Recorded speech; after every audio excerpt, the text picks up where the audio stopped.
Bien, bonjour à tous. Je vous propose qu'on commence pour la première audition de la commission.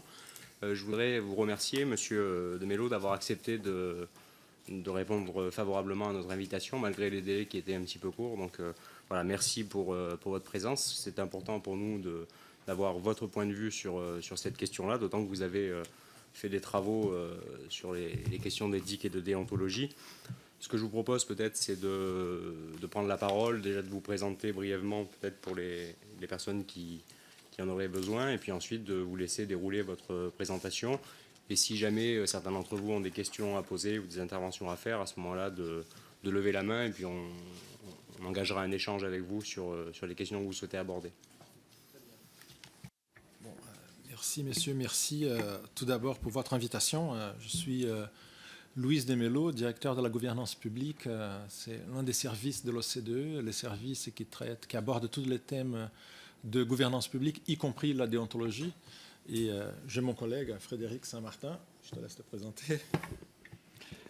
Bonjour, Frédéric Saint-Martin. Je travaille à la division de l'intégrité dans le secteur public de l'OCDE. Très bien, merci. Je rappelle quand même que nos auditions sont ouvertes à la presse. Bonjour. Très bien. Bon, merci. Si vous me permettez, vous nous avez posé un certain nombre de questions qui sont vraiment très pertinentes, qui nous permettent un peu de partager avec vous quelques idées, quelques résultats des travaux que l'OCDE est en train de faire sur les thèmes de la déontologie. Vous avez abordé tout d'abord les aspects méthodologiques de cette publication. Du coup, on vous laisse des copies de ce panorama des administrations publiques. Ça, c'est une publication qu'on fait tous les 2 ans à l'OCDE qui aborde, en fait, c'est une publication très statistique, c'est des indicateurs qui portent sur des aspects très différents des administrations publiques dans les pays OCDE. Des thèmes comme des marchés publics, comme l'administration, la gestion des ressources humaines. Et il y a un chapitre sur l'intégrité. L'intégrité, en somme, ça couvre plusieurs aspects de la déontologie. Donc, c'est une ligne de travail qui est assez récente à l'OCDE, mais qui montre vraiment l'importance que les pays membres sont en train d'accorder à ces thèmes de manière générale. Bon, la question plutôt méthodologique que vous nous avez posée, comment apprécier sur la base des chiffres, d'indicateurs numériques, quels sont la situation dans les pays, d'une manière générale, sur les pratiques, sur la situation en général de la déontologie, de l'intégrité. Là, je dirais qu'il y a 2 aspects. Un aspect méthodologique, c'est-à-dire là, c'est des indicateurs qui sont construits sur la base d'une méthodologie qui est discutée, qui est présentée, qui est partagée, acceptée par les pays membres, qui participent au groupe de travail de l'OCDE qui construit en fait ces indicateurs. C'est des indicateurs qui sont construits sur la base des enquêtes qui sont envoyées au pays. On a des correspondants locaux au sein des administrations nationales qui ont pour tâche vraiment la réponse des questionnaires, la coordination de tout, qui se mettent en relation avec les responsables dans les agences et les institutions décentralisées au sein des administrations nationales. Donc, ces données sont disponibles. Les questionnaires et les données traitées sont disponibles. Ce sont des données qui sont, une fois les questionnaires soumis à l'OCDE, ils sont traités, ils sont vérifiés par le secrétariat et ensuite ils sont mis à disposition des pays membres. Il y a des réunions donc, sur la méthodologie et sur les données qui permettent au pays d'avoir une idée claire de ce qu'on a fait avec les données, de vérifier les données, de comparer pour assurer cette comparabilité des données à travers tous les pays membres de l'organisation. Et il y a, à la fin du processus, un chapitre qui est écrit, qui décrit d'une manière plus qualitative les résultats de cette analyse, qui est aussi, lui, partagé avec les pays membres, discuté, validé par les pays membres. Donc c'est un travail de fond sur le plan méthodologique, sur le plan statistique, pour construction des indicateurs. Vous avez évoqué aussi la question importante de comment on peut mesurer des thèmes qui sont qualitativement tellement différents, tellement complexes. Là, je dirais que pour être sûr qu'on parle des aspects au moins qui sont quantifiables de l'intégrité, de la déontologie, on essaye au moins de se baser sur des mesures concrètes, sur des aspects, disons, 4 aspects, ou 4 dimensions, si vous voulez, plus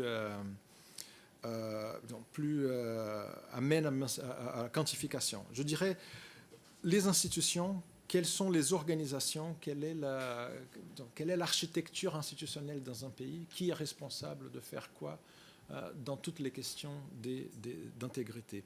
La question des cohérences, quels sont les mécanismes qui sont en vigueur, qui sont en place dans les pays pour assurer la cohérence de toutes les politiques, puisqu'il y a plusieurs programmes qui sont mis en œuvre de manière décentralisée. Il y a, par exemple, s'il y a des mécanismes d'évaluation, de vérification, si les politiques et les instruments, les outils qui sont disponibles sont utilisés correctement, de manière efficace et de manière intègre, elle aussi. S'il y a des mécanismes de gestion des risques, s'il y a quel est l'aspect plutôt philosophique de tout ce qui est mis en place pour assurer l'intégrité dans la fonction publique. Il y a certes des aspects de contexte, des traditions culturelles, des traditions juridiques dans les pays, les spécificités institutionnelles qui sont propres à chaque pays. Et bien sûr, on doit prendre en considération tout ça. Mais c'est pour ça que si on se base sur les 4 dimensions dont j'ai parlé, je crois que là, on est dans une mesure où on peut extraire des informations et des pratiques communes et qui sont cohérentes avec la diversité énorme qui existe dans les pays OCDE sur le plan culturel, institutionnel, légal et juridique. Donc je dirais, en somme, c'est ça le travail qui est fait derrière la construction de ces indicateurs. C'est déjà, c'est une publication qui est faite tous les 2 ans. C'est la 2e fois déjà qu'on a des indicateurs sur l'intégrité. Ça nous a permis un peu de comparer une certaine évolution et de voir qu'il y a un effort qui est fait par les administrations nationales pour assurer, pour renforcer les mécanismes qui existent. Si vous me permettez aussi, vous avez évoqué des questions de définition, puisqu'il y a bien sûr la possibilité que les correspondants, les représentants des pays interprètent les questions qui leur sont posées de manière différente. On essaye toujours d'inclure dans les questionnaires des définitions très précises de ce qui est, par exemple, les centres du gouvernement, de ce qui est un système d'intégrité, des concepts qui, pour nous, parfois, sont plus clairs, mais pas forcément pour tout le monde qui va répondre aux questions qui sont posées. Donc, on essaye d'ajouter toujours des définitions qui sont précises. Et on a à l'intérieur de ces groupes déjà une tradition d'avoir des réunions très régulières, d'avoir des sites d'échange d'informations de façon à ce que les représentants des pays, qui sont normalement des hauts responsables des questions d'intégrité, puissent donc faire le travail dans les administrations nationales de chercher les informations, de coordonner le travail de tous les agents, de tous les fonctionnaires qui sont engagés dans cette activité. Bon, en bref, je crois que c'est ça un peu la méthode et la philosophie qui est derrière la construction de ces indicateurs. Vous avez aussi posé une question à propos d'approche. Est-ce qu'il y a une approche unique dans les pays en ce qui concerne les politiques de renforcement de l'intégrité? Ça, c'est vraiment une question très intéressante. On nous pose cette question assez souvent. Est-ce qu'on défend un modèle qui soit supérieur, qui soit applicable à tous les pays? Et on dit que non, en fait, il n'y a pas d'approche unique, puisque, comme je vous ai dit, il y a des traditions très différentes, juridiques, culturelles, légales, institutionnelles. Donc il y a une diversité importante dans les pays OCDE. Et il y a quand même des principes généraux. Donc ça, c'est clair que la diversité ne doit pas être posée un obstacle à l'identification des bonnes pratiques et des principes. Donc là, je dirais que ce qui est très clair parmi les hauts responsables de l'intégrité qui participent à nos activités, c'est que peut-être le principe de base fondamental de tout ça, c'est clairement de mettre en place des normes, des pratiques, des outils, de façon à isoler d'une manière plus précise possible la fonction publique, les politiques publiques, des possibilités d'interférence politique, d'ingérence, des possibilités à la limite des captures, de la formulation et de la mise en place et de l'évaluation des politiques publiques par des groupes d'intérêt. Donc ça, je dirais que c'est le principe de base plus fondamental. Il y a des façons d'organiser tout ça qui sont très différentes dans les pays membres de l'OCDE. Il y a des pays qui le font, qui confient cette tâche en fait d'appliquer les lois qui existent à des agences indépendantes. Je dirais c'est le cas par exemple de la Suède, du Portugal, de la Hongrie en Europe. Et il y a d'autres pays par exemple où les agences qui sont chargées d'appliquer les lois font partie de l'administration centrale, du pouvoir exécutif. C'est le cas par exemple de l'Allemagne, des Pays-Bas. Donc il y a aussi cette diversité de qui est responsable donc d'appliquer les lois en matière d'intégrité. Une autre question intéressante, ça on voit aussi une diversité assez importante dans les pays OCDE, c'est quel est le niveau des centralisations, par exemple, où qu'on doit utiliser pour aborder ce thème. Donc là, il y a, je crois que le défi, dans la plupart des cas, c'est de trouver un équilibre entre une certaine mesure de centralisation, parce qu'il faut assurer un pouvoir stratégique, d'assurer la vision, de mettre en place, d'assurer la cohérence entre les acteurs, les agents, les institutions qui font partie de cet écosystème, pour utiliser un mot qui est à la mode. Et donc là, il faut un certain niveau de centralisation pour assurer cette cohérence, cette coordination. Mais il y a aussi un besoin de trouver, d'assurer une certaine gestion de proximité, parce que vu qu'il y a des agents, des fonctionnaires qui ont besoin de se sentir accompagnés dans le traitement de leurs doutes, de leurs dilemmes, d'avoir quelqu'un au sein de leurs administrations, de leurs services qui comprennent les spécificités de leurs services aussi. Il y a le besoin certainement d'avoir une connaissance par rapport de la part des responsables de la déontologie, des spécificités, des risques spécifiques à chaque service. Donc il y a cet équilibre, un certain niveau de centralisation et ce besoin d'assurer cette gestion de proximité qui est aussi très importante. Mais le mot en général, c'est, je dirais, l'objectif ultime, c'est la cohérence, la coordination d'un côté, et de l'autre côté, bien sûr, le respect et la compréhension des contextes spécifiques de chaque service. On voit que dans les pays OCDE, ça ressort clairement des indicateurs qu'on présente dans cette publication, que des 31-35 pays, non, Frédéric, qui font partie de cette étude, il n'y en a que 3 qui n'ont pas un moyen vraiment de mécanisme de coordination entre les diverses institutions qui font partie de ça. Les mécanismes de coordination peuvent être plutôt informels, je dirais. Et là, Frédéric va me corriger si ce n'est pas le cas. Mais au Canada, c'est un pays qui a un mécanisme qui est très efficace, mais qui est assez informel dans le sens où il y a des groupes de coordination au niveau de l'administration fédérale qui coordonnent les activités, qui a pour but aussi de congréger, on dit ça en français, les agents les responsables de la déontologie dans les différentes parties. C'est le cas de l'Allemagne aussi, de l'Autriche. Parfois, il y a des mécanismes un peu plus formels. Donc, je dirais aussi que là aussi, en ce qui concerne l'organisation et l'architecture institutionnelle, il y a une variété très importante dans les pays OCDE.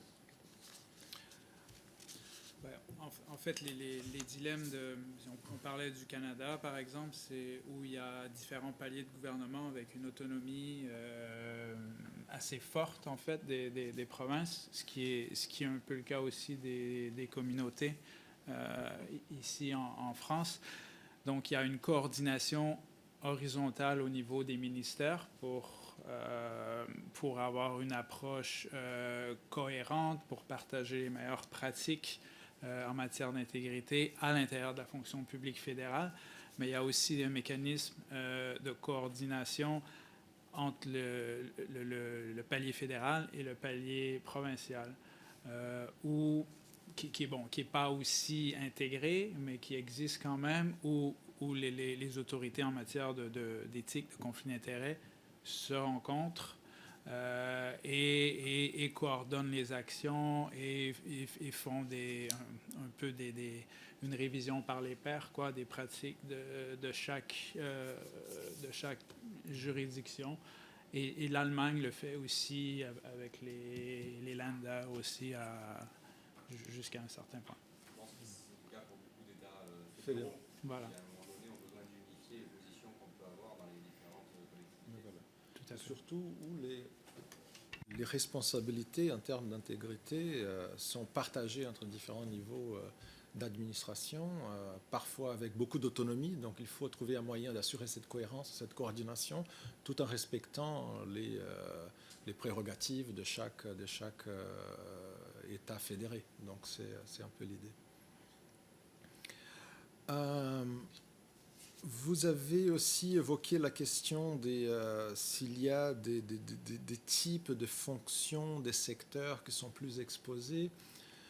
Donc là aussi, c'est un thème intéressant parce qu'il y a certainement, on peut penser à des typologies différentes de secteurs dans l'administration publique, des fonctions qui sont plus, je dirais, plus vulnérables, hein, toute question, tout risque des corruptions et d'autres pratiques d'influence indue. Et là, selon notre expérience, on peut, d'une manière générale, penser à deux cas, une typologie, disons, avec deux cas différents. Premièrement, quand on pense aux hiérarchies plus élevées, les hauts fonctionnaires, les hauts responsables qui sont, là je parle des ministres, des membres du cabinet, qui, vu vraiment leur pouvoir décisionnel, sont plus exposés à des questions comme le conflit d'intérêts, l'influence d'une manière plus stratégique dans la formulation de politiques publiques. Et donc là, comme le conflit d'intérêts est vraiment un risque qui est plus important à ce niveau-là, bien sûr, il y a des outils intéressants, comme par exemple l'obligation de déclaration des intérêts. Donc là, comme c'est déjà une pratique assez courante dans la plupart des administrations modernes. Et il y a d'autre part des secteurs, des activités plus vulnérables au niveau de la prestation des services publics. Donc là, on parle de l'autre extrême, je dirais, parfois de l'administration, c'est plutôt des fonctionnaires qui sont plus exposés à la prestation des services, plus exposés à la population, qui ont un contact personnel plus fréquent avec la société et donc sont plus exposés aux plus vulnérables, dans certains cas, à des pratiques des corruptions. Il y a aussi le cas de certains secteurs, certaines activités, je dirais par exemple l'investissement public, tout ce qui est marché public, vu les ressources publiques qui sont utilisées et concernées par ce type d'activité. Je vous rappelle par exemple qu'en moyenne, dans les pays OCDE, pratiquement 2/3 des marchés publics sont administrés au niveau infranational, hein, soit les collectivités locales, soit les collectivités régionales dans la plupart des pays. Donc ça, c'est assez loin, entre guillemets, de l'administration centrale. Donc c'est des agents qui sont dispersés à travers les territoires, parfois, en ce qui concerne la prestation. Dans les marchés publics, parfois, il y a des pays qui le font de manière très décentralisée, des pratiques très différentes selon les niveaux d'administration. Donc là, c'est un secteur aussi à risque qu'on voit dans la plupart des pays OCDE. On voit par exemple tout ce qui est projet d'infrastructure, des constructions, tout ce qui est par exemple le secteur défense, c'est un secteur aussi qui est vulnérable vu l'ampleur des investissements Et les secteurs de santé que vous avez évoqués, je vais revenir sur ce thème, éducation, ressources naturelles, on voit que c'est le secteur clé et plus exposé. Du coup, il y a certains pays, je dirais la Corée par exemple, où la déclaration des intérêts auxquels sont soumis les fonctionnaires sont beaucoup plus exigeantes par rapport aux fonctionnaires qui participent à ces activités ou qui travaillent dans secteurs qui sont considérés comme vulnérables. Ça, c'est aussi un outil qui permet de cibler, vu la gestion des risques, de cibler ou d'identifier certains secteurs et donc d'être plus exigeant en termes des conditions et des déclarations des intérêts. Et la prestation de services, je mentionnais la santé, je mentionnais l'éducation, mais il y a d'autres secteurs, par exemple l'administration des impôts, c'est un secteur aussi très, très vulnérable. Tout ce qui est administration des douanes, c'est un secteur aussi vulnérable dans la plupart des pays. Tout ce qui est évaluation, c'est une partie aussi liée à la réglementation des activités. Par exemple, la délivrance des permis, des constructions, des permis de nature environnementale. Donc ça, on voit qu'il y a une certaine vulnérabilité dans ce domaine-là.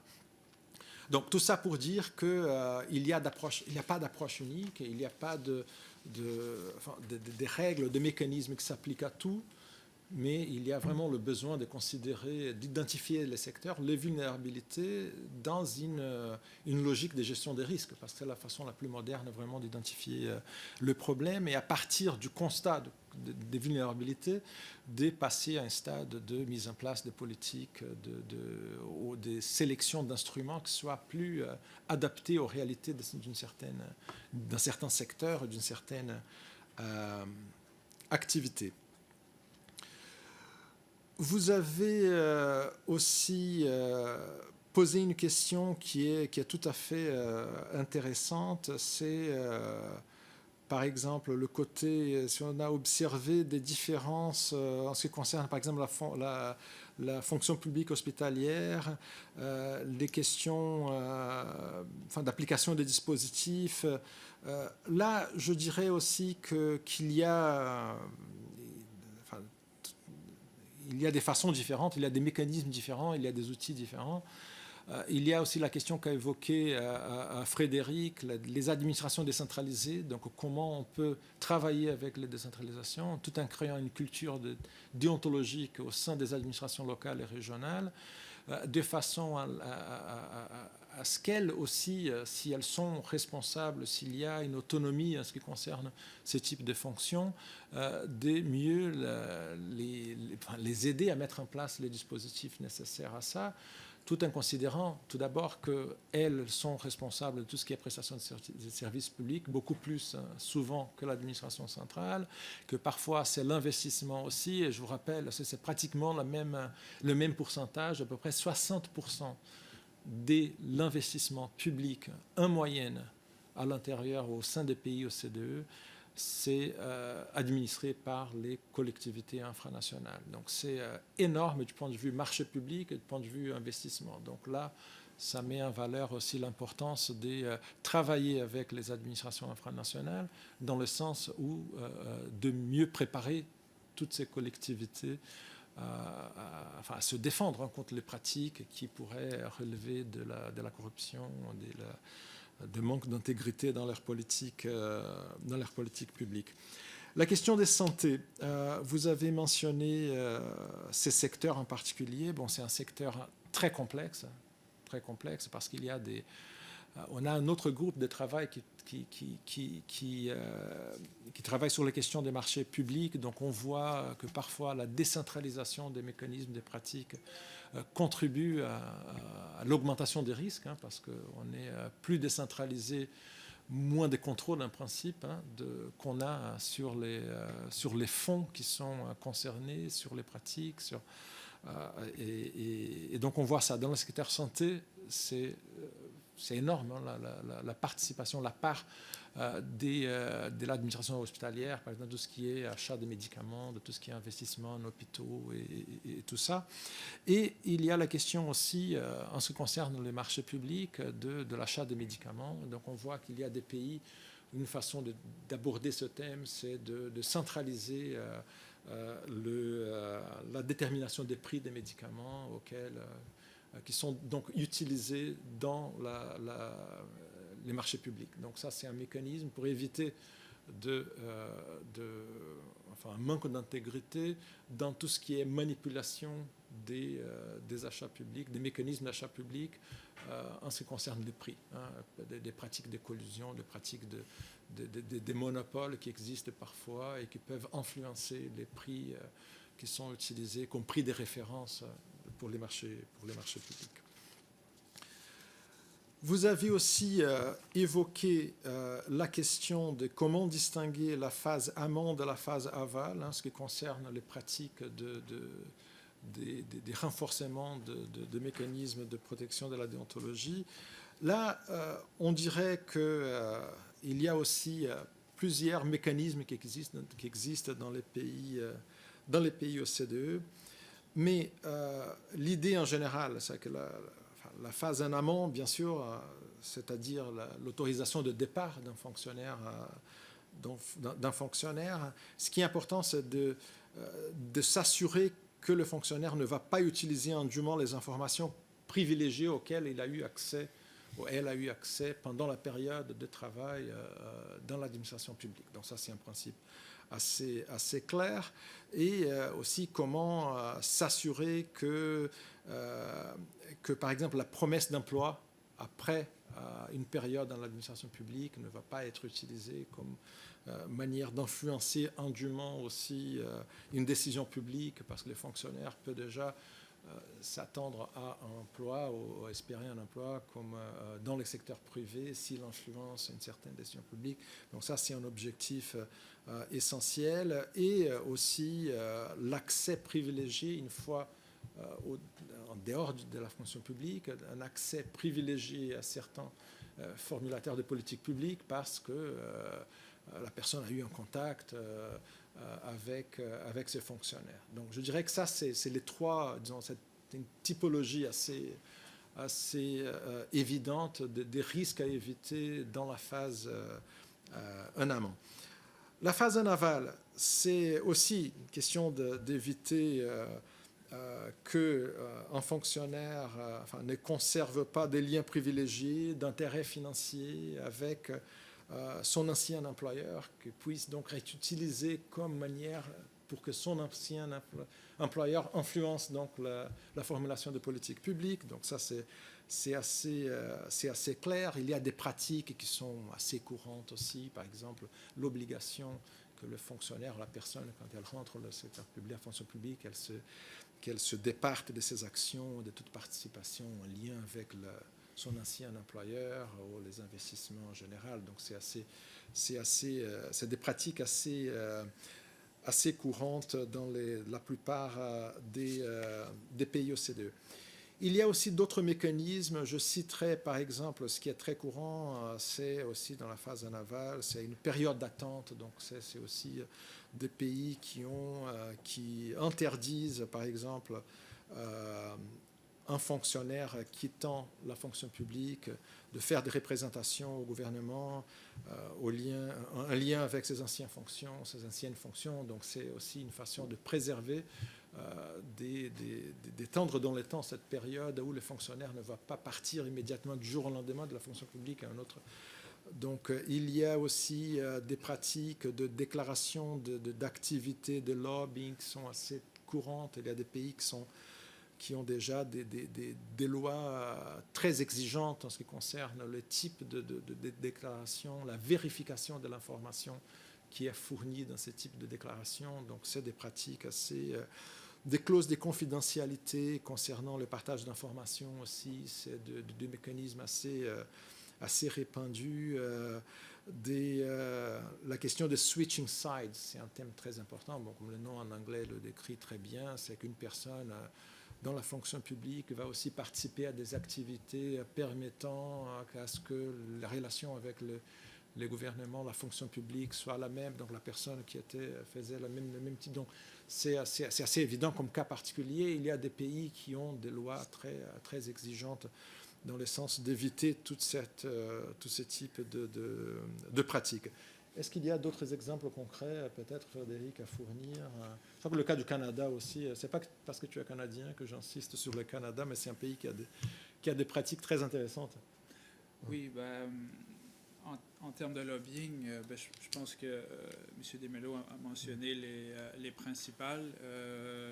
Entre autres, il y a aussi un ancien membre du cabinet qui se retirerait de ses fonctions. Il y aura une interdiction pour lui d'entrer dans des activités de lobbying avec des anciens collègues du cabinet. Une autre mesure aussi qui est intéressante, mais où on a du mal à savoir si elle est très répandue parce qu'elle est rarement inclue dans une loi, c'est le fait d'effectuer des audits sur certaines décisions qu'un fonctionnaire aurait pu prendre, des décisions importantes, bien sûr, les décisions les plus importantes qu'un fonctionnaire aurait pu prendre avant de quitter la fonction publique pour aller au secteur privé qui aurait pu avantager certaines.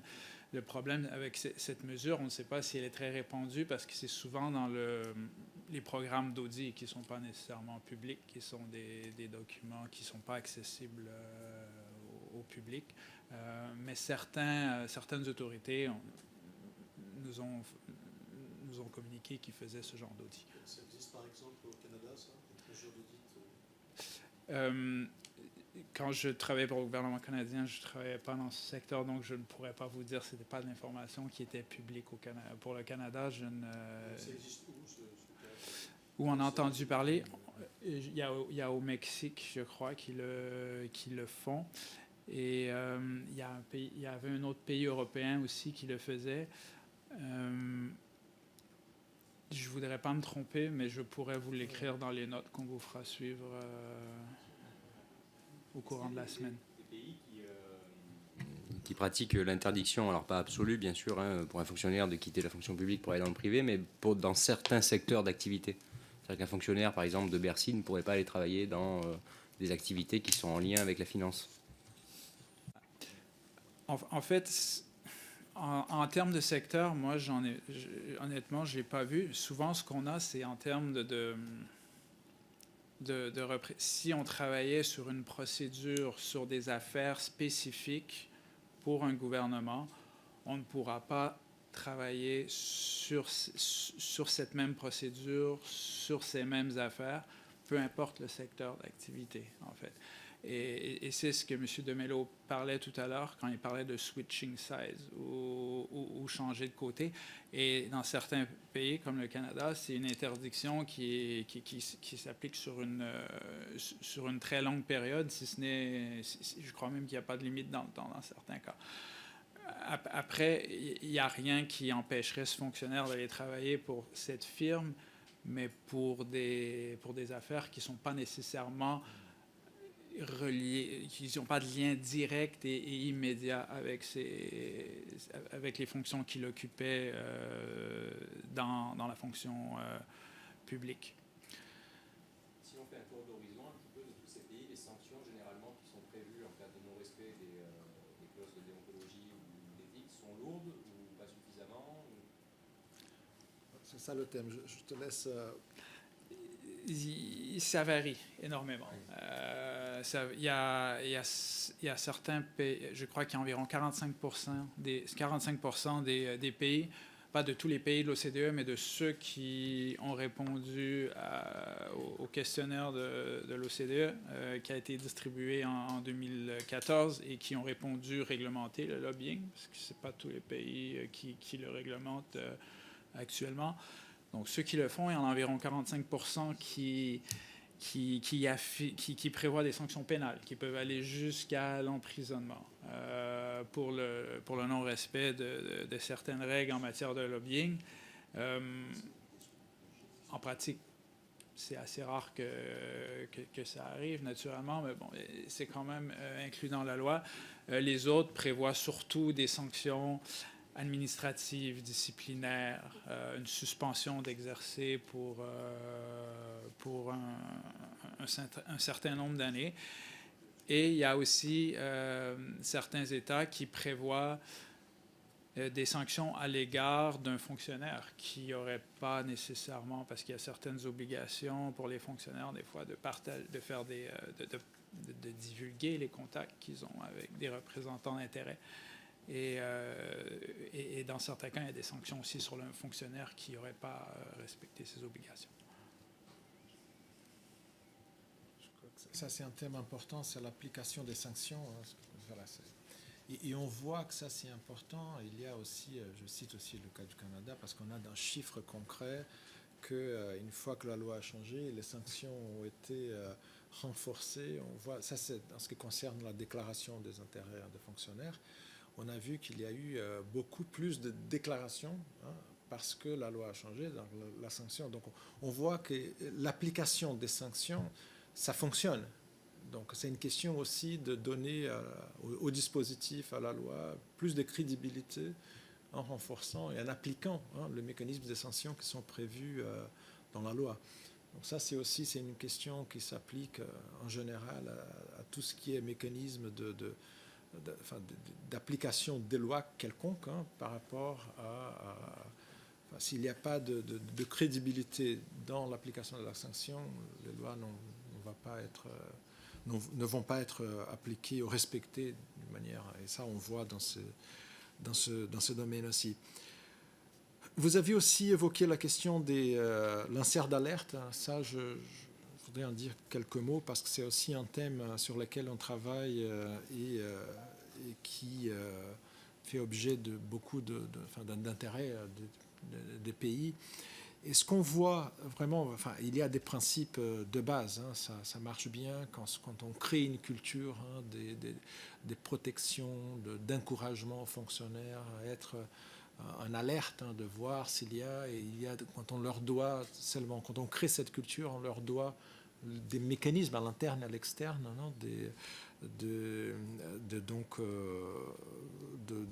faire une divulgation, quand on a des mécanismes d'analyse de cette divulgation et de mener à une enquête si c'est le cas. Donc tout ça, c'est très important. Aussi, un autre principe de base qui est essentiel, c'est de protéger les fonctionnaires, donc les lanceurs d'alerte, contre toutes sortes de représailles qui puissent avoir lieu quand quelqu'un dénonce un fonctionnaire ou une pratique comme étant pas en accord avec les meilleures pratiques ou les pratiques prévues par la loi dans un certain contexte, un certain service ou une certaine administration. Et le cas des compensations, des dommages, c'est le cas que c'est avéré effectivement qu'il y a eu de représailles. Donc, mais ce qu'on voit dans ce cas-là, donc il y a des mécanismes qui existent et qui sont déjà en place dans plusieurs pays. Mais ce qui est très intéressant, c'est la possibilité de créer cette culture de protection, de dissémination. Et ça demande vraiment un effort très important de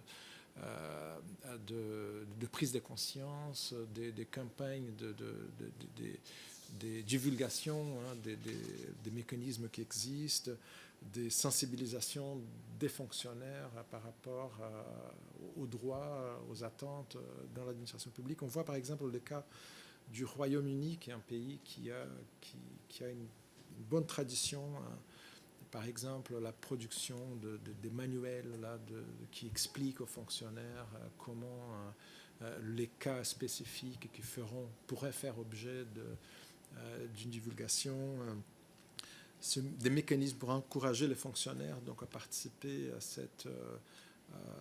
créer cette culture. Hein, le cas des États-Unis, du Canada aussi, des campagnes de sensibilisation qui sont aussi très importantes. Donc c'est un thème important, c'est un thème compliqué. Il y a des pratiques qui existent, tout dépend, une fois qu'il y a les lois, les mécanismes qui sont efficaces, c'est de créer cette culture. Donc c'est un peu le message qu'on a en ce qui concerne ce thème. Vous avez des exemples de pays qui se sont emparés de cette question il y a quelques années, qui ont réussi à créer cette culture? Voilà, je dirais les États-Unis, Canada, le Royaume-Uni en Europe, ce sont des pays vraiment qui ont travaillé surtout sur cette Beaucoup de pays du Commonwealth, en fait, Voilà. d'anciens pays du Commonwealth qui ont avancé. Outre ça, il y a le Japon, la Corée, qui ont fait certaines avancées. Et ben la France aussi, dernièrement, avec la nouvelle loi, la loi Sapin. Mais c'est un sujet qui... On a de plus en plus de consultations, en fait, des pays membres sur les lois qu'ils ont mis en œuvre. Et un des problèmes, souvent, ou une des questions importantes, c'est de renforcer la certitude, la prévisibilité, à savoir si la protection sera accordée ou non aux lanceurs d'alerte. Donc, certains États sont plus procéduraux. Ils regardent l'intention, tandis que d'autres le sont moins, comme aux États-Unis. Est-ce que l'information divulguée est-ce que ça aide une enquête? Est-ce que ça a été fait non frauduleusement? C'est un peu ce qui importe le plus à savoir, au lieu d'essayer de déterminer l'intention du lanceur d'alerte, s'il voulait nuire à autrui. Voilà. Et bien sûr aussi, une autre question très, très importante, c'est d'avoir la liberté de communiquer avec... la majorité des lanceurs d'alerte veulent communiquer avec leur supérieur immédiat habituellement. C'est avec c'est cette communication qui les rend les plus à l'aise, les plus confortables. Par contre, dans certains cas extrêmes, dans certains milieux, environnement de travail, ce n'est pas nécessairement une option. Donc, pour diverses raisons, souvent une organisation qui aurait fait peu d'efforts pour établir une culture d'intégrité ou d'ouverture, peut-être discuter de dilemmes éthiques, dans ces cas-là, il y a certains États qui disent vous pouvez vous adresser à l'interne ou vous adresser à cette organisation publique qui est externe et qui protégera l'identité du lanceur d'alerte. C'est le deuxième rapport que vous faites, c'est ça? La première période qui est ouverte, c'était 2013-2015, j'imagine. Il y a eu... Voilà, la première édition, on l'a lancée en 2015, la deuxième en 2017. Donc la première, on avait déjà un chapitre intégrité qui était plus restreint au niveau des thèmes abordés.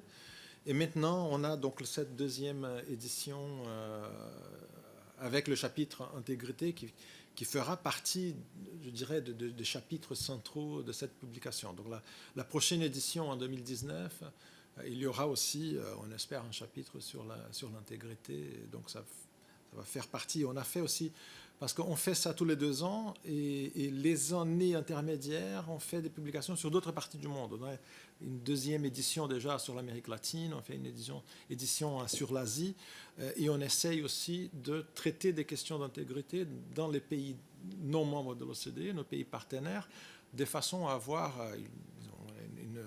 une richesse d'informations qui puisse aller au-delà des pays membres de l'OCDE. Et donc, ça m'amène à la question suivante. Puisque vous avez étudié les choses en France avant la loi Sapin 2 et après la loi Sapin 2, est-ce que vous trouvez qu'on est allé suffisamment loin? Comment vous qualifieriez le système français aujourd'hui par rapport aux autres pays que vous avez pu analyser? Tout à fait. Non, on voit avec beaucoup de on voit qu'il y a eu une évolution claire en France, qu'il y a les lois sur la transparence, sur la confiance dans la vie publique, la déontologie. C'est un progrès qui a été fait. Donc il y a là des mécanismes juridiques, des lois qui sont là, qui ont des aspects très positifs, comme a dit Frédéric. C'est des lois récentes, donc il faut toujours les examiner, les impacts, les conséquences de ces lois. Donc on n'a pas encore fait ce type d'analyse approfondie dans le cas de la France. On voit que les thèmes qui sont abordés sont les thèmes qu'on voit abordés dans d'autres pays. Donc on voit que la France fait partie de groupes de pays qui sont en train vraiment de mobiliser l'opinion publique, de réagir aux attentes de la société en termes d'outils et de comment traiter la problématique de l'intégrité. Donc on voit aussi avec beaucoup de satisfaction que la France s'est déjà exprimée en faveur de travailler avec l'OCDE dans ce domaine, de travailler avec nos groupes de travail techniques sur les thèmes de la déontologie, des matières d'intégrité d'une manière générale.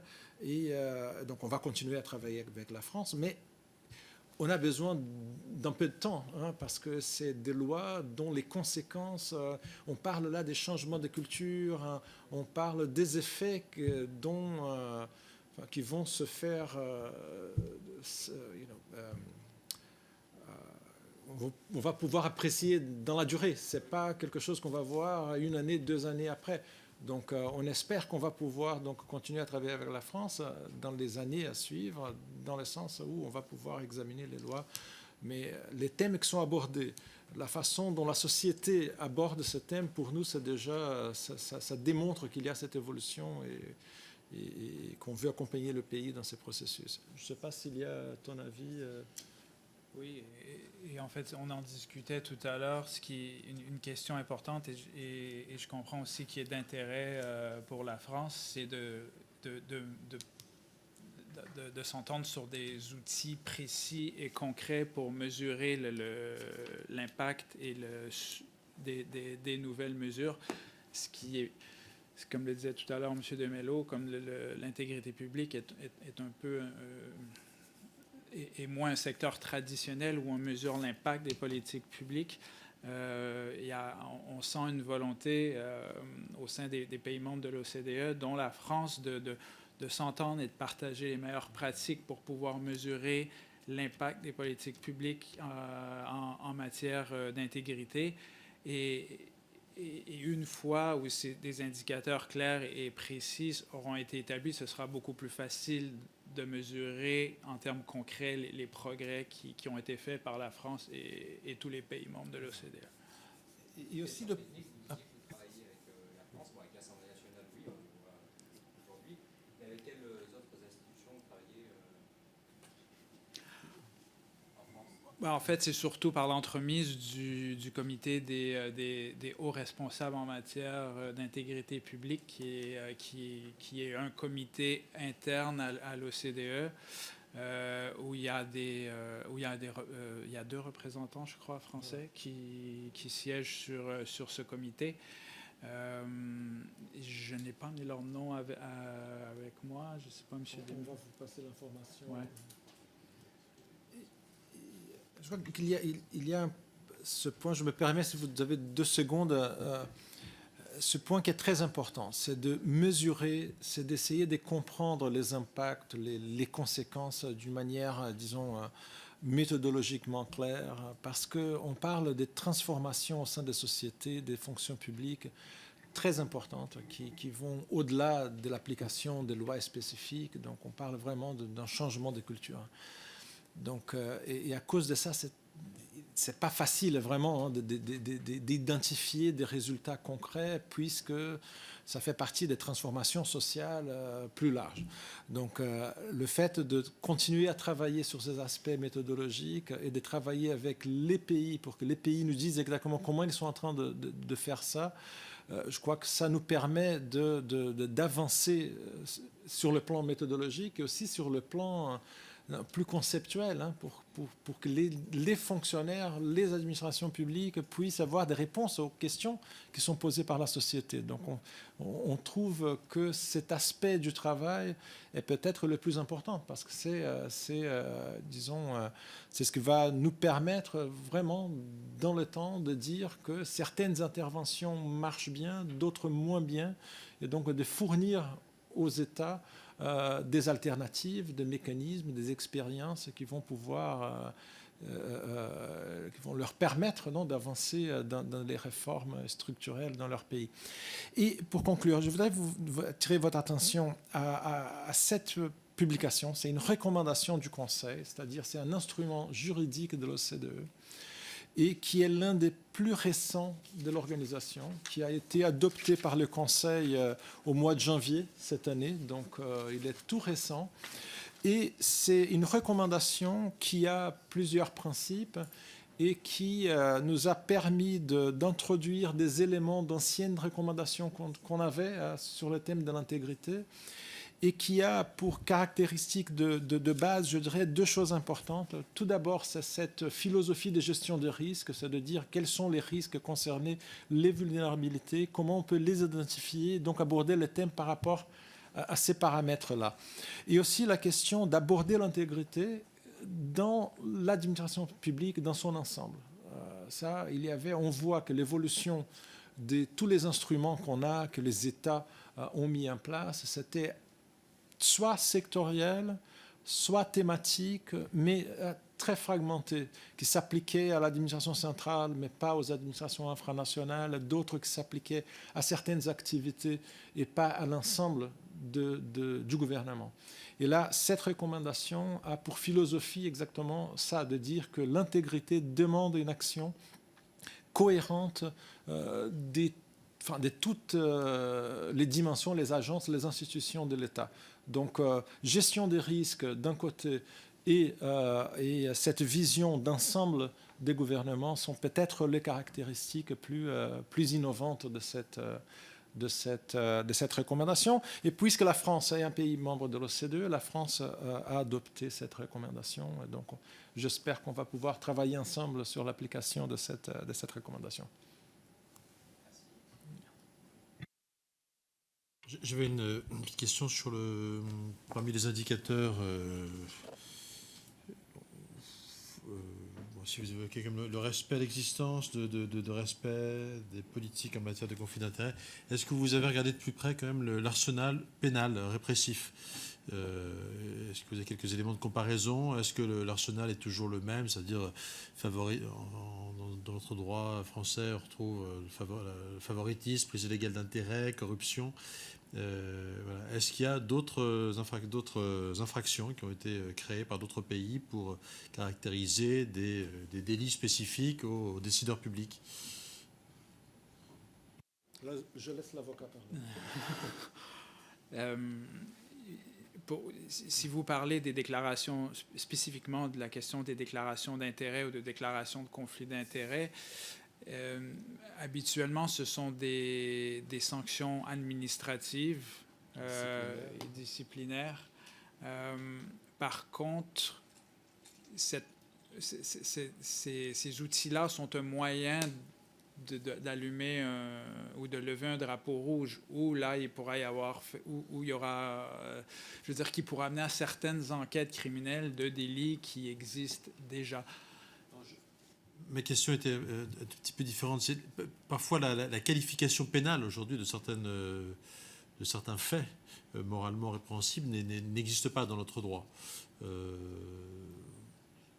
pas prendre d'exemple, mais le haut fonctionnaire responsable qui prendrait une décision très favorable à une entreprise qu'il a envie de rejoindre d'ici 3 ou 4 ans, etc. Je ne suis pas sûr que dans notre droit pénal aujourd'hui, on sache le caractériser. Est-ce que certains pays se sont avancés sur ce terrain de vraiment inventer, définir de nouvelles infractions, de nouvelles incriminations? Je crois que dans certains États, la définition du trafic d'influence pourrait englober une partie de ces comportements. Ça, c'est au niveau pénal.